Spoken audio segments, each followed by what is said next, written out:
What do you mean, Peter? You were married for 10 years? Listen, we raised children.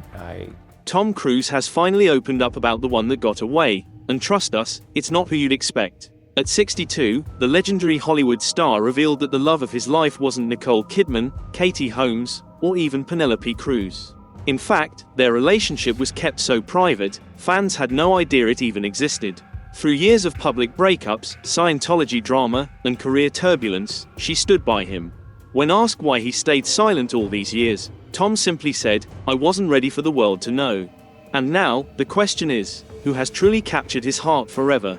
Tom Cruise, born July 3, 1962, in Syracuse, New York, wasn't always the suave, global icon we know today. His real name, Thomas Cruise Mapother IV. And his childhood, it was anything but easy. Growing up in a broken home with an abusive father and financial struggles, Cruise had to learn to survive. With 3 sisters and constant moving, he never had a chance to settle down. By the time he was 18, Tom had attended 15 different schools. Each move meant new rules, new faces, and no lasting friendships. But those struggles, they shaped him into the adaptable and ambitious star he would become. In 1971, the family relocated to Ottawa, and that's when Tom had his first taste of acting. At just 10 years old, he landed a role in a small school play called It, Though Minor. It sparked something inside him. But life wasn't all about theatre. His health was unstable, and after his mom left his dad, they moved back to the US. Still, Tom kept drifting from one school to another, struggling to fit in. Teachers thought he was lazy, but in reality, he just needed a different kind of environment. At 14, Tom's path seemed set. He entered a Catholic seminary in Cincinnati, aspiring to become a priest. But his dream was short-lived. Some say it was because the family moved again, while others suggest he was caught stealing liquor. Regardless, that chapter ended, but another one was just beginning. After being cut from his high school football team for a pre-game beer incident, Cruise decided to audition for a school play. Eisendahl's production completely changed his life. It wasn't just acting, it was becoming someone else. The audience loved him, and that's when he knew he was on the right track. In 1980, right after high school, Tom made a bold move. He packed his bags and moved to New York City with just $500 in his pocket. He worked as a busboy and porter while chasing auditions, changing his name to Tom Cruise. He trained at the neighborhood playhouse and threw himself into his craft. His big break came in 1981 with a small role in Bliss Love. Though it was only a few lines, it led to bigger opportunities, including Taps, where he started as a background character. But Cruise made an impact, and the director saw something in him. His role grew, and from that moment, he was on the map.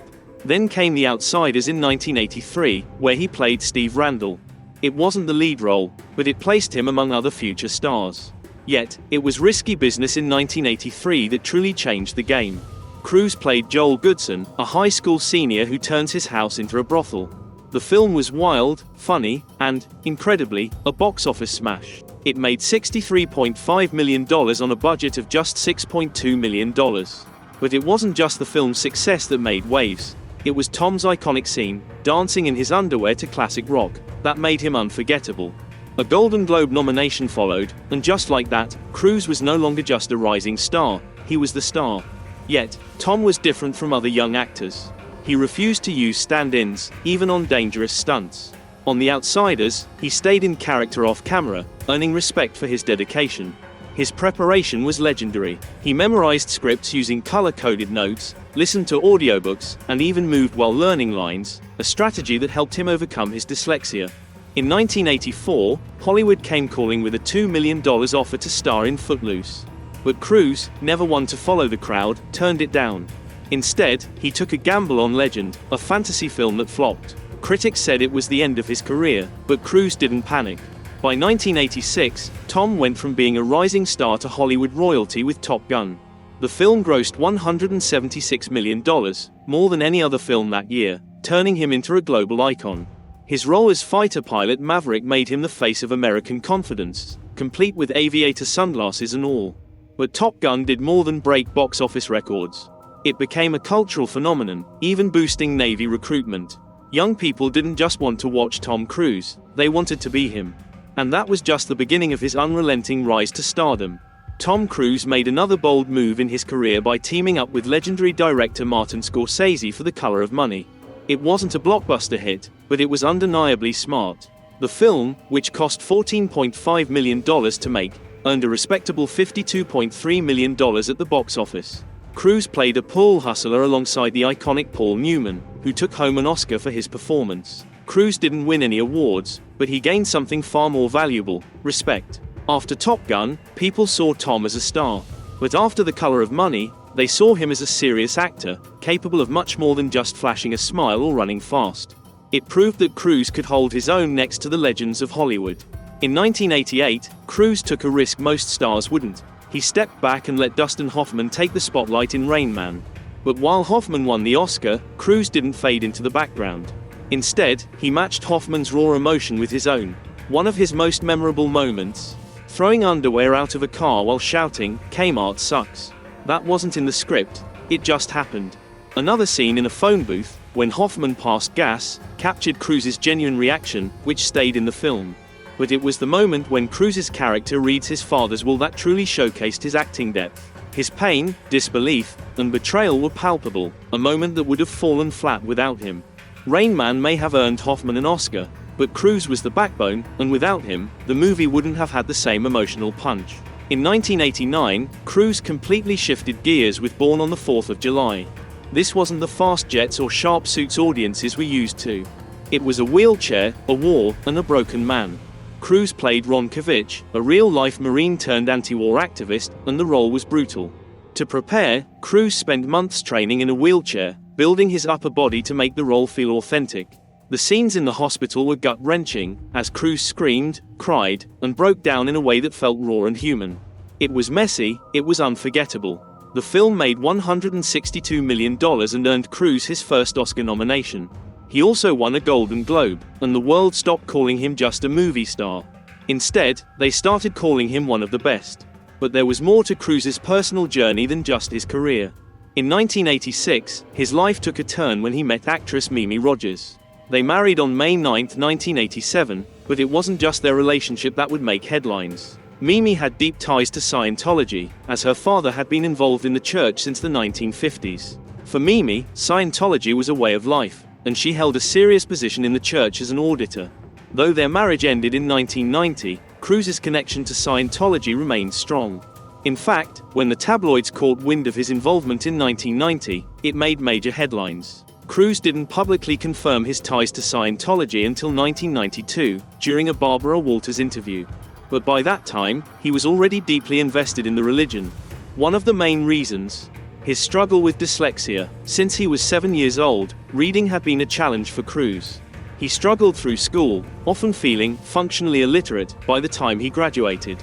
He couldn't concentrate, and reading made him anxious. But then, he discovered something that changed his life: Scientology's study technology, created by the church's founder, L. Ron Hubbard. Cruz credits Hubbard's method with helping him learn to read properly.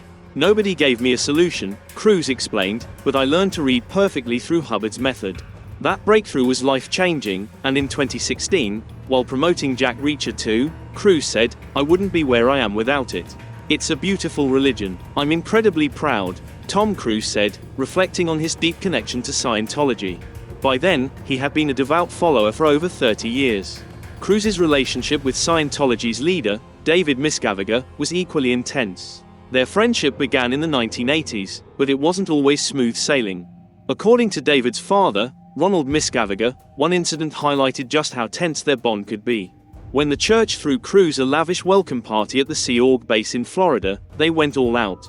The pool was transformed to resemble a luxury sailboat, and L. Ron Hubbard's personal chef prepared a special meal. But Cruz, arriving 4 hours late, went straight to bed.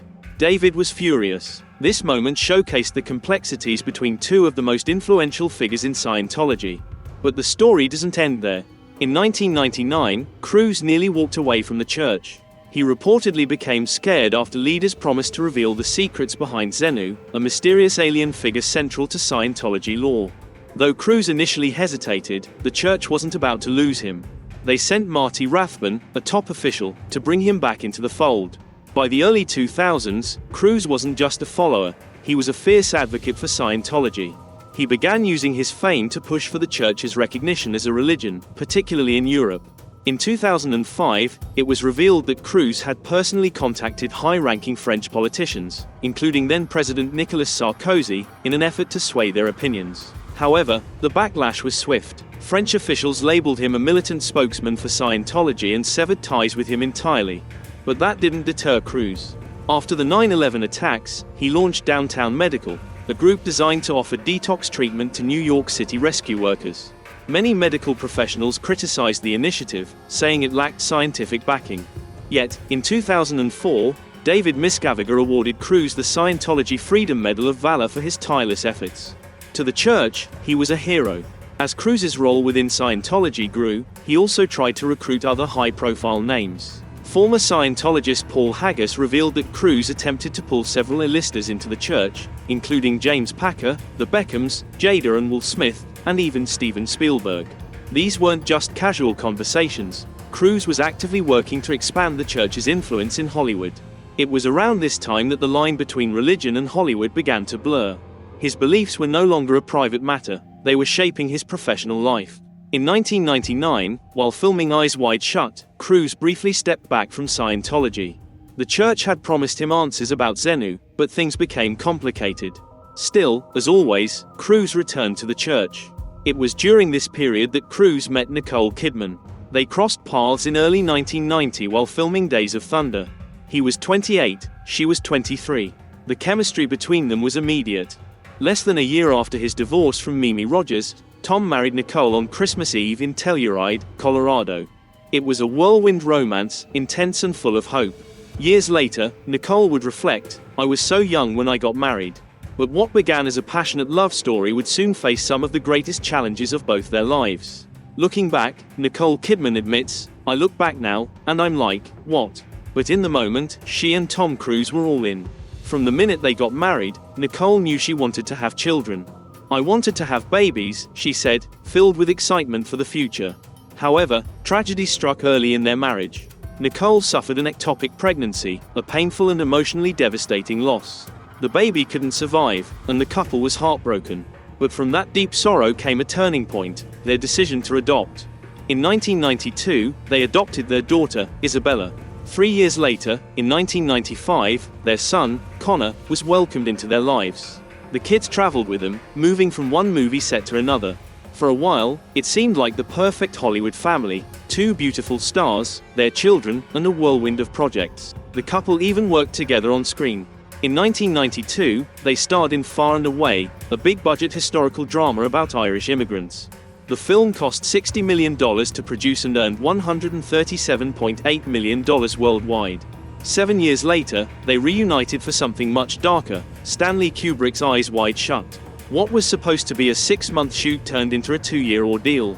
They filmed in England, isolated from the world, as Kubrick pushed him to explore deep, personal themes for the film. He would often ask them intimate questions, incorporating aspects of their real-life marriage into the storyline. Nicole recalled, "We used to go go-kart racing at 3 a.m. to blow off steam." She even said she would have stayed a 3rd year if Kubrick had asked, but tragically, he passed away just 4 months before the film was released. Eyes Wide Shut was Kubrick's final film, and it became one of the strangest movies either of them had ever made. But behind the glamour of their career, their personal life was fraught with pain. The loss of their early pregnancy haunted them, and Nicole later admitted, "We lost a baby early on, so that was really very traumatic." Nicole was open about their struggles, but the adoptions of Isabella and Connor helped them heal. While it wasn't the family they had originally imagined, it was the family they built, and it gave them the strength to move forward. Then, in February 2001, everything fell apart. Tom Cruise filed for divorce, and Nicole didn't see it coming. Some reports suggested she was 3 months pregnant at the time, but tragically, she miscarried. The divorce was finalized within 6 months, and the kids stayed with Tom in Los Angeles. Nicole returned to her home country of Australia, and the family was divided. After the divorce, things began to change quickly. By 2012, sources claimed that Isabella and Connor had grown closer to Katie Holmes, Tom's new wife, than to Nicole. Still, Isabella once said, "I love Mom. She's my mom, she's great. I see her sometimes, and I speak to her." Despite her kind words, the bond between mother and children had clearly shifted. Nicole's life was not what she had imagined when she first married Tom. During all this, she was filming The Hours. Her heart was broken, but her performance was unforgettable. She won the Oscar for Best Actress, a victory that came while she quietly mourned the loss of her marriage. Years later, Nicole reflected on the profound effect the divorce had on her. "Maybe I've become more fearful," she confessed, "but I always try to be as open as possible." In 1992, just a few years before his marriage to Nicole ended, Tom Cruise had another defining moment in his career. A Few Good Men saw him face off against Jack Nicholson in one of the most memorable courtroom dramas of all time. It was a turning point in Tom Cruise's career. His portrayal of the fast-talking, cocky Navy lawyer in A Few Good Men became iconic, especially during the final showdown when he demanded the truth and Jack Nicholson exploded. That single scene would go down in movie history. The film grossed over $243 million worldwide, but more importantly, it proved to Hollywood that Cruise wasn't just a pretty face anymore. He had depth. He could play serious roles and still pack theaters. He was more than just a star, he was an actor who could take on any challenge. In 1994, Cruz took another risk, this time as a vampire. Not just any vampire, but Lestat, a seductive, dangerous immortal in Interview with the Vampire. Anne Rice, the author of the book, was initially furious about the casting. She said Cruz was all wrong for the role, but Cruz didn't back down. He threw himself into the character, and when the film hit theaters, even Rice had to admit she was wrong. She took out a full-page ad in the newspaper to apologize. That's how good Cruz was. The film was a hit, and Cruz once again proved that he wasn't afraid to take risks that most other stars would shy away from. By 1996, Tom Cruise wasn't just acting, he was running the show. Mission Impossible wasn't just another action movie. It was his movie. He produced it, starred in it, and helped turn it into a box office juggernaut. With an $80 million budget, the film raked in $457 million worldwide. Cruise even performed the crazy wire hanging scene himself, making sure every stunt was as authentic as possible. People weren't just watching Tom Cruise anymore. They were wondering, what will he do next? That same year, Cruise gave audiences Jerry Maguire, a film without guns, no stunts, just heart. The now iconic line, "Show me the money," wasn't just a catchy phrase, it became part of pop culture. The film earned $273 million and landed Cruise his second Oscar nomination. He was no longer just chasing stardom, he was the star. And just when everyone thought they had him figured out, he flipped the script once again. In 1999, Cruise appeared in Magnolia as Frank T.J. Mackey, a loud, broken, emotionally wrecked man hiding behind macho speeches. He didn't ask the audience to like him, he dared them to watch him. For just 20 minutes of screen time, Cruise stole the show, earning another Oscar nomination and a Golden Globe. Critics who once doubted his range were now singing his praises for his raw, fearless performance. Around this time, Cruise's personal life started to grab attention once again. In 2000, while filming Vanilla Sky, Cruise met Penélope Cruz. The chemistry was undeniable, but they kept things quiet until Cruise's divorce from Nicole Kidman was finalized. By 2001, Tom and Penelope were everywhere, red carpets, vacation photos, and glowing interviews. Behind the scenes, Cruise seemed smitten. He cooked for her, planned surprises, and even thought about proposing. But something wasn't right. Cruise was still talking about Nicole Kidman. The relationship began to show cracks. In 2004, Cruise and Penelope split. The public was told that conflicting film schedules were to blame, but insiders claimed it had more to do with Scientology. After their breakup, something strange happened. According to reports from former Scientologists, the church took it upon themselves to find Cruise a new girlfriend. But this wasn't your typical matchmaking approach. This was no longer about love. It was about control, loyalty, and image. Cruise had become the face of Scientology, and the church would go to any lengths to keep him happy. They customized his cars, turned a hangar into a private retreat, whatever it took to keep their golden boy content. But behind the scenes, darker stories began to unfold. One such story involved Nazanin Boniadi. She was young, smart, and fiercely loyal to the church, but that wasn't enough. She was required to change her hair, her style, her entire life. She had to learn exactly what Tom liked. But when she made a small mistake, struggling to understand the church's fast-talking leader, Cruz lost it. He screamed, pounded the table, and just 2 weeks later, she was ordered to leave. No conversation, no explanation, just an order. Nazanin left the church and rebuilt her life as an actress, but neither she nor Cruz ever publicly acknowledged what happened. However, too many close to them told the story. Then came Katie Holmes. In April 2005, Cruz appeared in Rome with Holmes just 33 days after she had ended her previous engagement. The press went wild. Holmes was 26, Cruz was 42. They quickly became known as Tomcat, and the world watched with fascination. Holmes had once openly admitted that she dreamed of marrying Cruz. Now, here they were, glowing for the cameras, hand in hand. Whispers circulated about control, Scientology chaperones, and the fast pace of Tom Cruise and Katie Holmes' relationship. She no longer seemed like the girl from Dawson's Creek. Then came the infamous 2005 Oprah moment, where Cruz jumped on the couch and shouted, which went viral and tarnished his image. Paramount reportedly lost $50 million, and Cruz became a punchline. In 2012, Holmes filed for divorce, citing concerns over Suri and Scientology. She secretly planned it, leaving both Tom and the church, fearing Cruz would involve Suri in Scientology. In 2006, Cruz's career took a hit when Paramount ended their 14-year relationship due to his behavior. Despite earning $67 million, his reputation became too risky. A comeback came in 2008 when Cruz played the outrageous Les Grossman in Tropic Thunder. He further solidified his status with daring stunts in Mission Impossible, Ghost Protocol, 2011, and Rogue Nation, 2015, where he clung to a plane during takeoff at 52. Even injuries didn't stop him. After breaking his ankle in 2017, he finished Mission Impossible Fallout. In 2023, despite more injuries on Dead Reckoning, he continued to perform his own stunts, solidifying his role as Hollywood's last true action star. During the pandemic, while other stars signed streaming deals, Cruz insisted Top Gun: Maverick be seen in theaters. The 2022 film grossed $1.5 billion, marking a career high. But his relationship with Suri deteriorated after the divorce. She stopped seeing him, dropped his last name by 2024, and enrolled at Carnegie Mellon. Reports suggest Scientology's disconnection policy may have played a role. In 2025, Cruz, now 62, was spotted with Ana de Armas, sparking rumors of a new relationship. Though both are single, the buzz around them continues to grow.